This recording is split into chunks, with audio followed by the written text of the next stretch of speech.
En l'absence de corps, les enquêteurs analysent avec minutie tous les éléments en leur possession. Et si le téléphone de la disparue Delphine Jubilard reste introuvable, il peut tout de même faire l'objet d'analyses approfondies.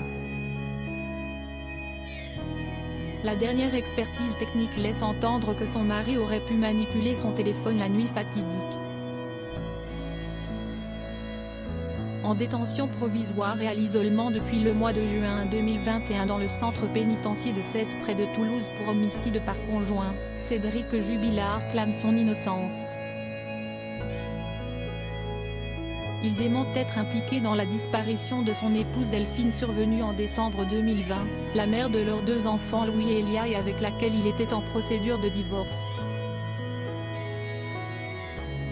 Depuis, les mois passent et son entourage continue de chercher une trace du corps de l'infirmière de Cagnac-les-Mines, tandis que les avocats du suspect numéro déposent régulièrement des demandes de remise en liberté, toutes rejetées pour le moment. La révélation d'une nouvelle expertise technique du téléphone de la jeune femme, toujours introuvable, vient de son côté ébranler encore une fois la défense du peintre plaquiste de 34 ans. Selon la dépêche du Midi, cette nouvelle expertise réalisée par les techniciens de la gendarmerie spécialisée en téléphonie pourrait mettre fin au mystère des activations, jusqu'ici inexpliquées, du téléphone portable de Delphine Jubilard.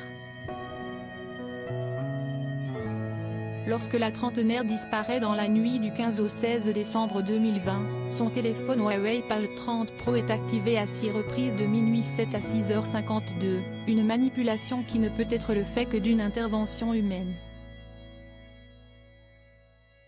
D'après les documents de l'analyse, son appareil se situait à ce moment-là dans une zone comprise au cœur même du lotissement de la rue Yves-Montand. De quoi assurer à l'accusation l'implication de Cédric Jubilard, car lui seul aurait pu utiliser son téléphone dans un périmètre aussi réduit. Mais cette technique d'investigation sur la téléphonie mobile reste néanmoins très rare dans les dossiers criminels car elle est jugée insuffisamment fiable.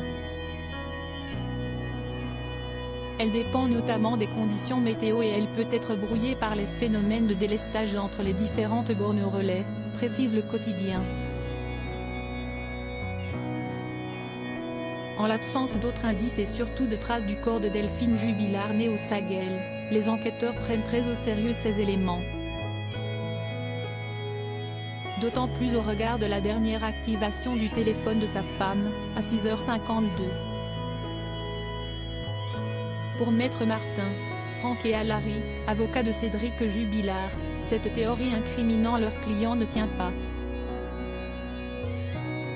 À 6h52, Cédric Jubilard se trouvait en présence des gendarmes donc il ne peut pas, à ce moment-là, manipuler le téléphone de sa femme. Il ne possède pas les codes pour l'activer, ont-ils déclaré à la presse. Entendu par les juges d'instruction au palais de justice de Toulouse ce 23 septembre, celui qui est considéré comme le coupable idéal nie toujours toute implication, tandis que son conseil répète que le dossier est vide de toute preuve véritablement à charge.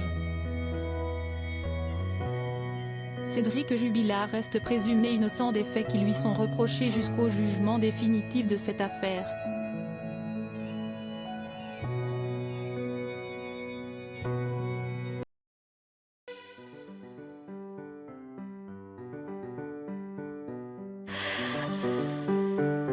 The man I love just had a heart attack, but who needs a heartache? I am a man she